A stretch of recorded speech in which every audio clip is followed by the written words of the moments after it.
Alrighty! Hello everybody! It's Jade Arrow here, and today I've got a Forest Nothing game. These are very popular games, and I haven't done one before, and so I thought, why not? Might as well try it. And this is a 3-treb version, so it's not going to take forever. These guys can just use their trebs to chop through and open up space a lot quicker. As you can see already, Teal's gonna have 2 farms here, just like that. I'm gonna introduce the players here. For the first team, playing as the Red Franks is Icon.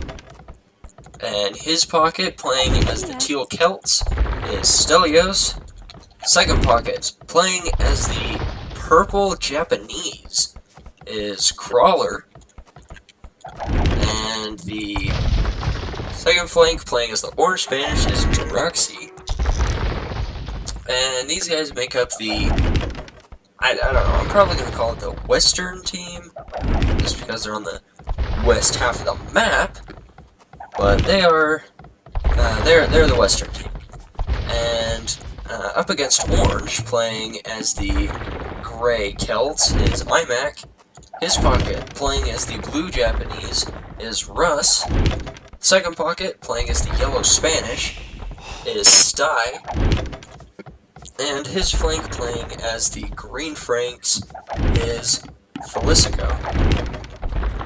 And just looking at how these guys are situated, I really like the Eastern team's civilization placement.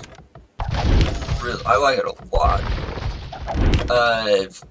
You've got the Celts are on one flank, and the pocket with the Celts is the Japanese, which means the Celts can just easily cut to the Japanese.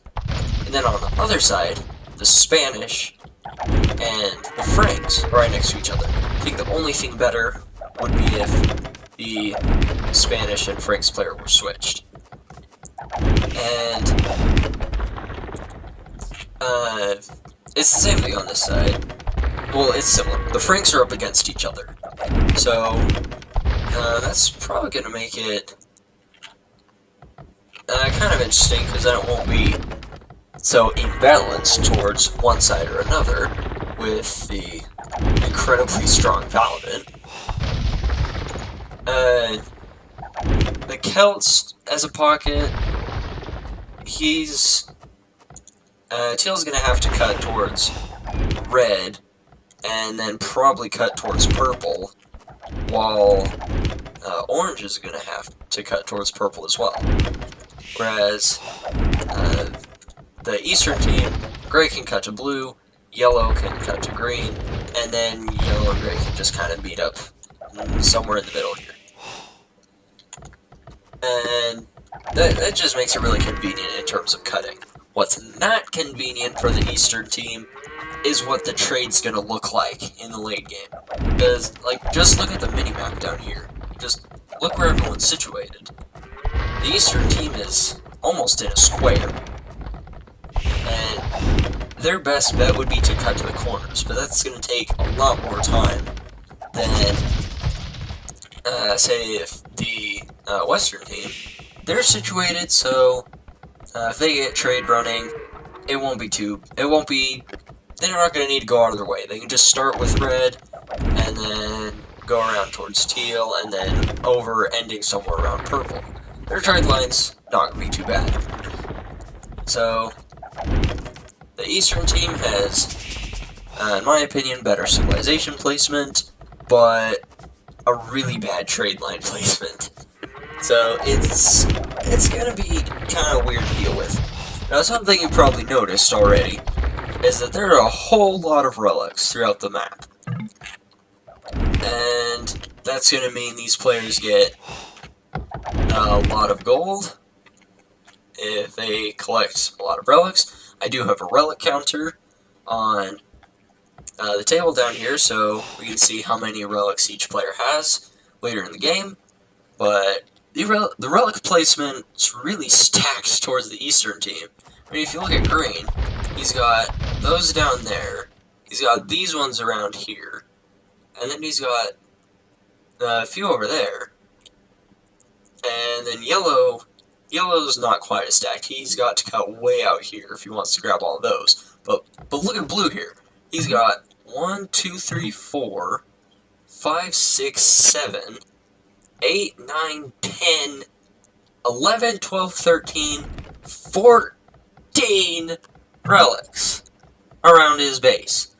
And then those three are kind of more towards him, but in between him and Gray. He's got 14 relics. That it's not even going to be that much of a problem.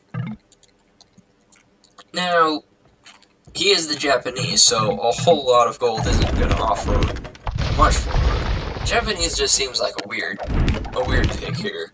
They don't get Siege Onager. Their unique unit's not all that great. And I think the only reason Japanese would have been picked in this case is for the attack speed bonus for halberdiers. That's like the only reason I can think of Japanese would have been picked. Because they don't really have a whole lot to offer. They don't get paladin.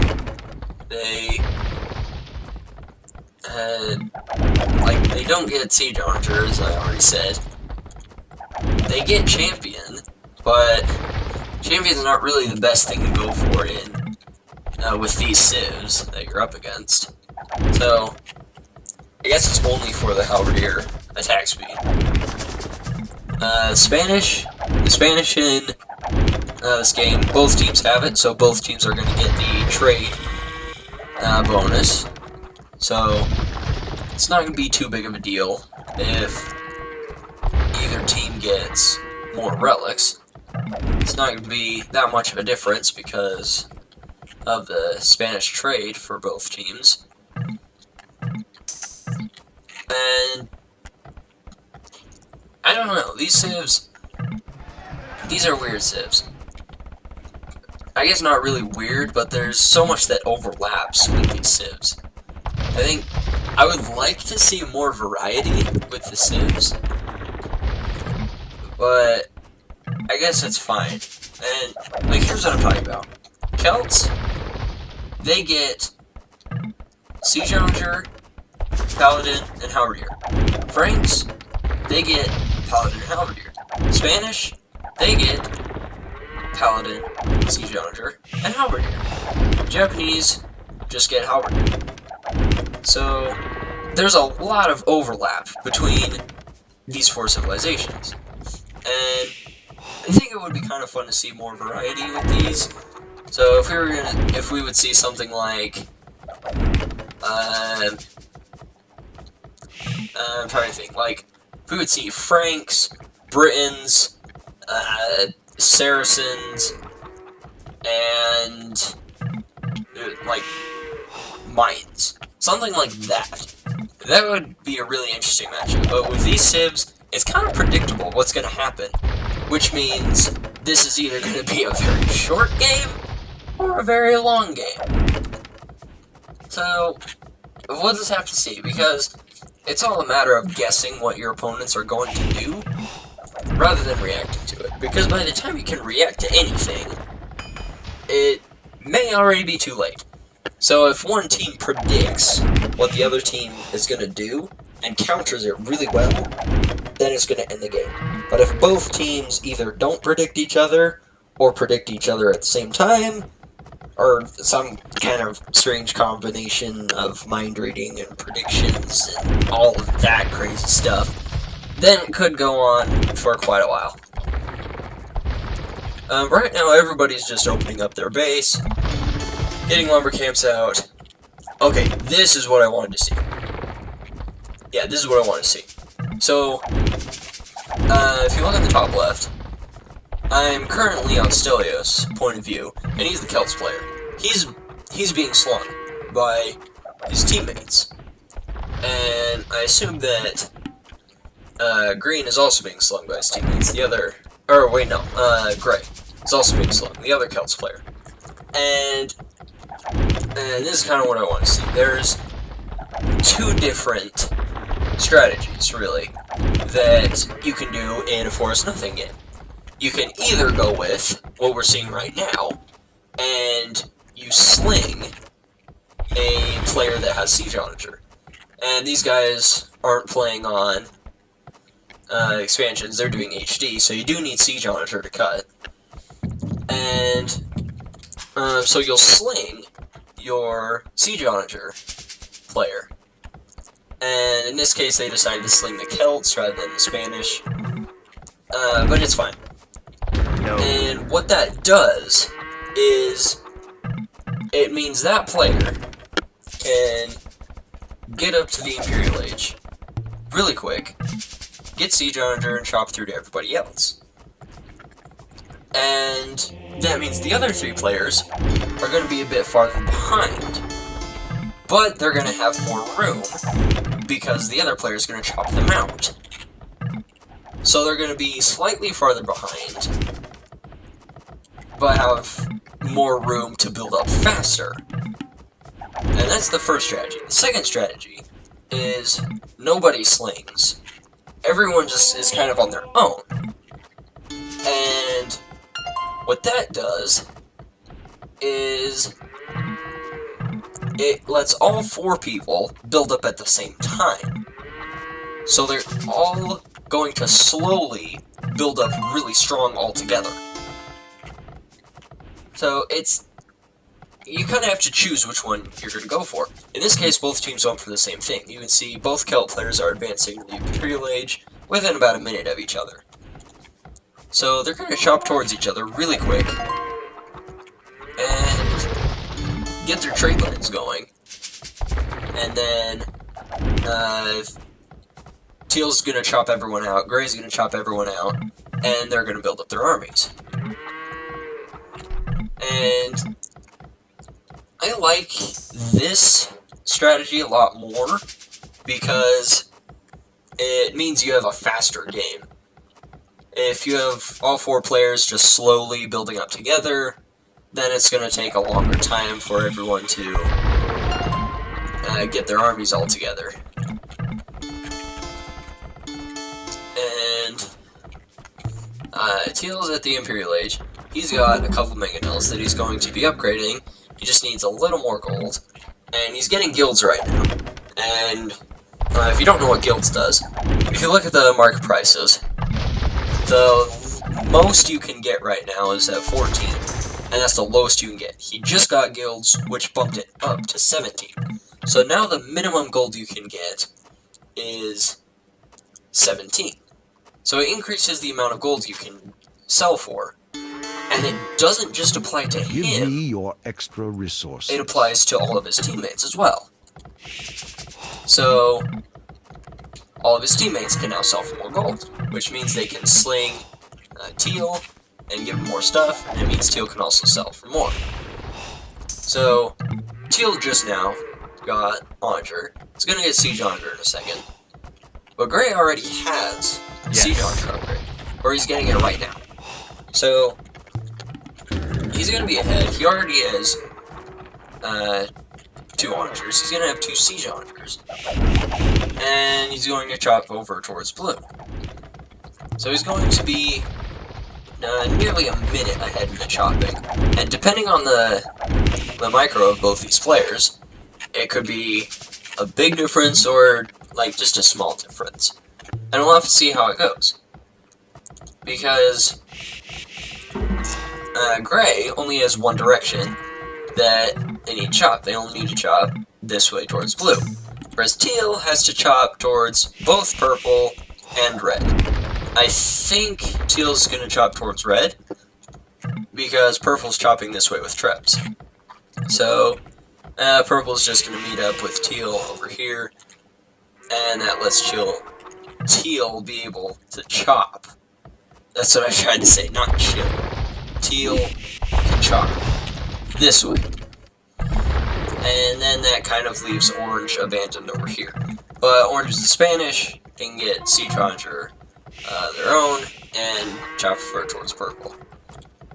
So it's kind of a race so you can chop faster. Gray has already started chopping, Teal's just now starting. And you want to have wide lanes when you chop. It offers room for your military to run through, and can also let your trade go through a lot easier and not bump into each other. And Gray is building his markets right now. Not the best spot. Probably would have chopped a couple right here and put it down there. But this is where it's going to get awkward for the Eastern team. I'm kind of curious to see where they decide to put their trade. Because if they put it right here and just build some markets back here, which is what they're doing, then it's not the most efficient trade. Obviously, it's not too bad. But the Eastern team's going to have more gold per trip. And, okay, Teal's chopping this way, Teal's chopping this way, so Teal can multitask pretty well. Already chopped towards red, and already chopped towards purple. So, they're about the same with the chopping race. And Gray doesn't have much to chop here before he gets to yellow. And, yeah, Orange is now advancing the Imperial Age. So they can get Siege Roger and chop up towards purple. So they met up now.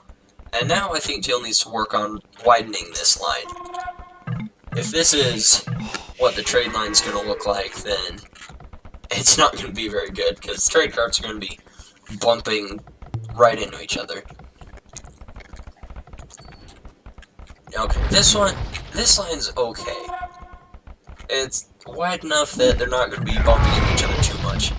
Aw, poor guy. Bit of friendly fire there. Oh, to be a villager.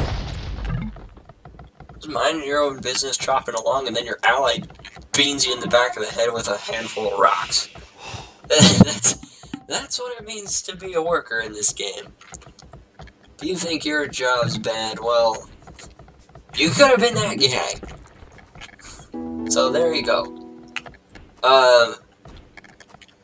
Yeah. So Teal's is gonna chop over here and start chopping towards Orange. Orange is using his trebs to chop up towards purple, and they don't have to go that far. They only have like that small area to go.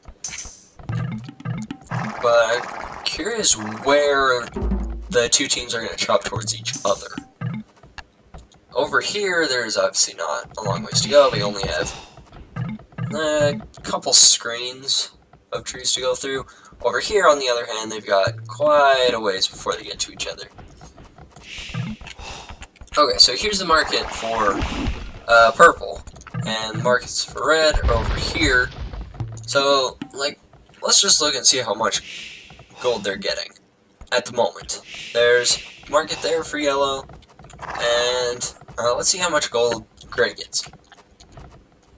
Okay, so Gray gets 57 per trip. That's basically nothing. Well, it's not. That's not what I meant to say. It's not nothing. It's what you can get, but it could be better, is what I tried to say. So, if we look at what these guys are getting, Red's getting 76, so almost double. Not double. What am I trying to say right now? Like 50% more than these guys are getting. So they're gonna have more gold over time. And Green is chopping out with his trebs. Don't know if he's trying to go over towards red. So you're gonna have a long way to go if that's the plan.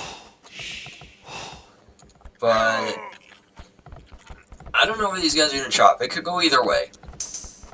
And I think the best thing to do right now for the Eastern team is to probably chop a trade line this way, just to get a bit more trade, as obviously their trade line's not very long, which means they don't get a whole lot of trade.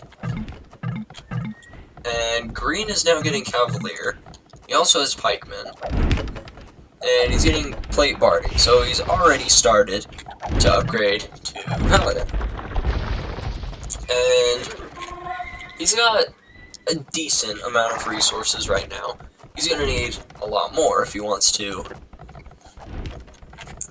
keep up paladin production. But right now he's only got 4 trade cards, so he's gonna need way more than that if he's gonna get the gold income. And it looks like they're gonna be chopping this way. So Gray's got his siege archers over here, and is gonna start chopping towards red. If he connects with these clearings, he really doesn't have that far to go. But he's gonna need yellow's help. If yellow comes over here with paladins, he does have a castle, actually. So yellow could go with paladin. Yellow could go with paladin, but he's putting down barracks, so he's probably just gonna go with halberdier. And yeah, gray is starting to cut towards red. And this could catch red completely off guard, because red has no defense whatsoever. He's got a castle in the corner of the map. He's got nothing else. Like, that's all he has. Unfortunately, purple has started sending some halberdiers over this way. But at the same time, gray's chopping this way. So is he going to attack from both sides at the same time? That'd be really difficult, actually. You'd have to multitask like crazy. But he could do it. And teal is also chopping this way, so these guys are actually going to chop right past each other, oddly enough. So, yeah, teal's working this way, gray's working that way, and it's kind of stopped working this way. And this is where green has all his army. And yellow's also on both sides, so we have attack on both sides. Gray has now made contact with orange, and we're gonna have to see how this team reacts. Teal is just now getting his unique upgrade, which are gonna give his siege more HP. Watch, it's gonna jump from 70 to 105. And he's also got heavy scorpion. But I don't know. There's halberdier from the yellow player, and no paladin. Not sure where they're gonna get their paladin from. But oh, big shots here. A lot of siege went down. More siege is going down. More siege is going down, and even more siege is going down. So lots of gold just was lost there.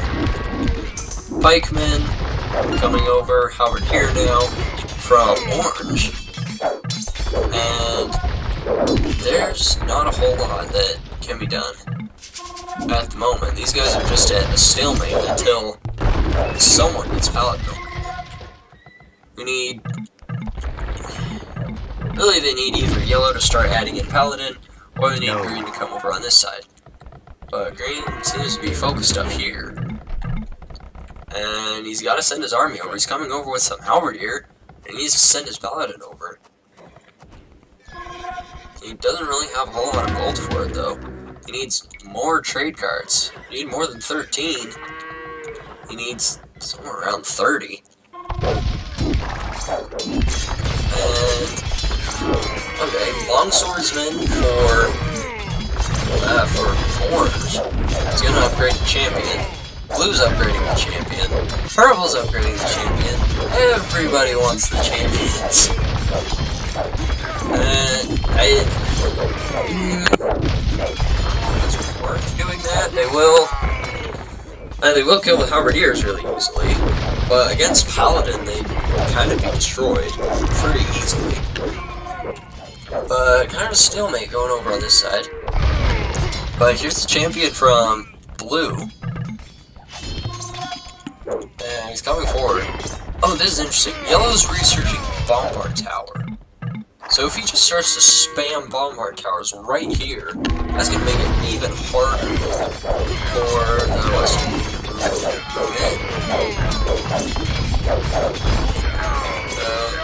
both players are trying. Siege Onagers are doing a ton of damage here. Champions are just kind of acting as a meat shield right now.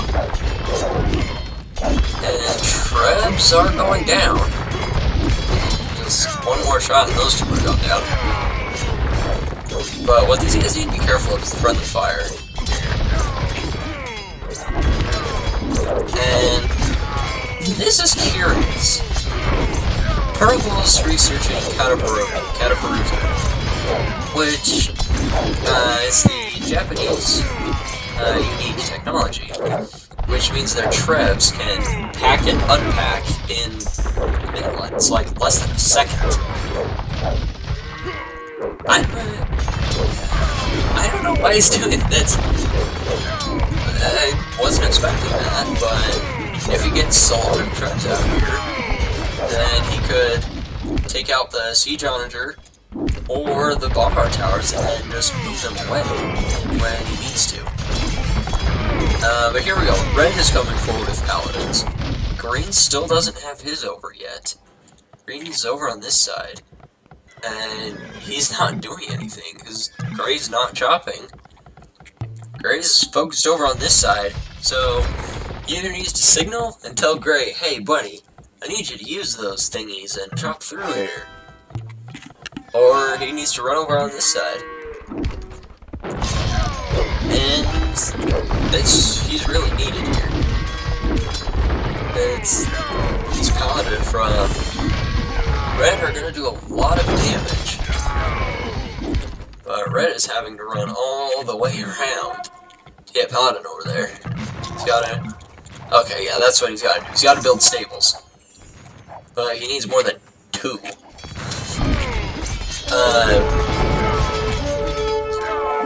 These Bombard Towers are going to halt much progress here.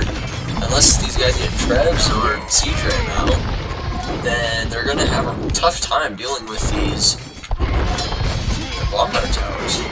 And yeah, here we go. Gray is chopping through. And this could catch Red completely off guard. He's sending all of his army down here. He's focused completely on this side. And, like, look at his base. He has no defense against this. Like, there's nothing he can do. He's just now seen it, and instantly, he calls it. Like, just instantly. He sees it, and he just gave up.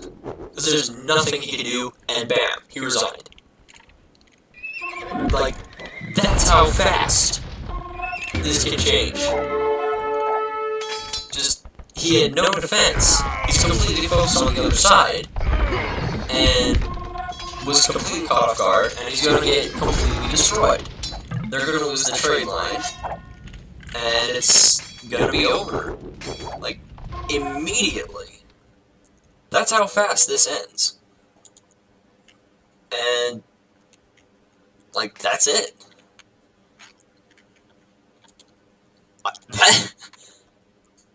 I was surprised that ended so quickly. It could have gone on forever over on this side. But that's how quickly it ends. So, I mean, that's a great ending to first Forest Nothing game. But I really enjoyed it, and if you want to see me do more of these ones, then let me know and I'll see what more I can find.